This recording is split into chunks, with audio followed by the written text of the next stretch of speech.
সম্রাট জাহাঙ্গীরের নাম আমাদের কারো অজানা নয়। তাকে ঘিরে একটি লোককাহিনী প্রচলিত আছে, তবে যেটির ঐতিহাসিক কোনো প্রমাণ বা ভিত্তি নেই। তো একদিন সম্রাট জাহাঙ্গীর তার রাজসভায় বসেছিলেন। এই মুহূর্তে এক বৃদ্ধা আসে তার কাছে নালিশ জানাতে। বৃদ্ধার নালিশটি এমন ছিল যে তার বাড়িতে প্রতি রাতে এক দুর্বৃত্ত এসে হানা দেয় এবং তার ঘরে রয়েছে সুন্দরী পুত্রবধূ। তার ছেলে সম্রাটের সেনাবাহিনীতে চাকরি করে, সেই সুবাদে বাইরে থাকে। তাই দুর্বৃত্ত তার বাড়িতে এসে হানা দেয় এবং তার পুত্রবধূর চরিত্র হননের চেষ্টা করে। সম্রাটের কাছে এই বিচার দিচ্ছিল এবং সম্রাট জাহাঙ্গীর কোনো কথা না বলে চুপচাপ শুনছিল। সম্রাট জাহাঙ্গীরের এই চুপ করে থাকা দেখে বুড়ি হঠাৎ রেগে যায়। রেগে গিয়ে তাকে বলতে থাকে যে, তুমি কেমন শাসক? তোমার রাজ্যে এত বড় ঘোর নাই, অথচ তোমার মুখ দিয়ে কোনো কথা নেই। তুমি যদি এটার সঠিক বিচার করতে না পারো, আমি কিয়ামতের দিন খোদার কাঠগড়ায় তোমাকে দাঁড় করাবো।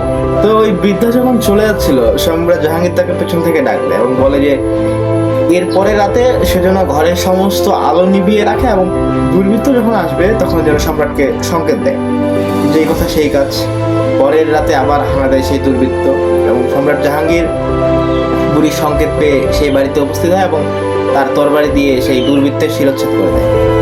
তারপরে সেই বৃদ্ধাকে বলে যে আলো জ্বালাতে, এবং আলো জ্বালানোর পরে সেই দুর্বৃত্তের আলোর সামনে নিয়ে সে আলহামদুলিল্লাহ বলে এবং সেই বৃদ্ধের কাছে এক গ্লাস পানি যায়। সেখান থেকে পানি পান করে সে সেই স্থান ত্যাগ করার পূর্বে বৃদ্ধাকে বলে যে পরের দিন সকালবেলা রাজসভায় যেন সে তার পুত্রবধূকে নিয়ে হাজির হয়। দিন জমজমাট রাজসভা। সেই বৃদ্ধা সম্রাটের কথা মতো তার পুত্রবধূকে নিয়ে রাজসভায় হাজির। সম্রাট জাহাঙ্গীর তাকে বলে যে যখন বৃদ্ধা তাকে বিচার দিচ্ছিল তখন সে কেন চুপ করেছিল। সে এই কারণে চুপ করেছিল যে তার বাড়ির এত কাছে হয়তো তার যুবক ছেলে ছাড়া অন্য কারো এই সাহস হওয়ার কথা না।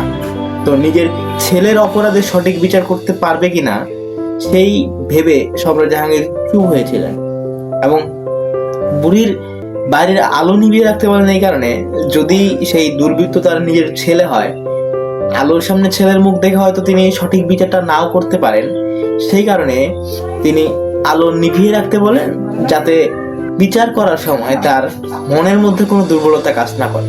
এবং যখন ওই সামনে ধরেন দেখেন যে এটা তার ছেলের মুন্ড না, সেই মুহূর্তে সম্রাট জাহাঙ্গীর একটু খুশি হয়ে আলহামদুলিল্লাহ পড়ে এবং বুড়ির বাড়িতে যে পানি খেয়েছিলেন এক গ্লাস, মূলত সম্রাট জাহাঙ্গীর তখন থেকেই কোনো দানা পানি মুখে তোলেননি, কারণ তার মাথার মধ্যে একটা জিনিস ঘুরছিল যে সে সঠিক বিচার করতে পারবে কি না। এই উদ্দেশ্যে সে এক গ্লাস পানিও পান করেনি। সঠিক বিচার শেষে বুড়ির সেই বাড়িতে পানি পান করে। তো তারপরে সম্রাট জাহাঙ্গীর তার মাথার মুকুটটা খুলে সেই বৃদ্ধার পুত্রবধূর পায়ের সামনে মাথার মুকুটটা রেখে বলে যে আমার ইসলাম আমাকে বলে যে আমি সম্রাট জাহাঙ্গীরের এই মাথার মুকুটের চেয়েও পুত্রবধূর সম্মান অনেক অংশে আমার ইসলামে বেশি। সুতরাং আমার জীবন দিয়ে হলেও আমি তোমার পুত্রবধূ সেই সম্মান রক্ষা করতাম। মূলত ইসলাম আমাদেরকে শিক্ষা দেয় যে ইসলামে নারীদের মর্যাদা সবচেয়ে বেশি।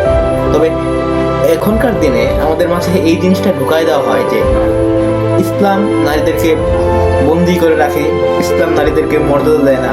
এই জিনিসগুলো ক্রিটিক্যালি ভাবে আমাদের মাঝে ঢুকায় দেওয়া। আমাদেরকে আরো সচেতন হইতে হবে। বলতো ইসলাম নারীকে সর্বোচ্চ মর্যাদা প্রদান করে, ইসলাম নারীকে সর্বোচ্চ স্থানে রাখে। আল্লাহ আমাদেরকে সহিহ দান করুক। আমিন।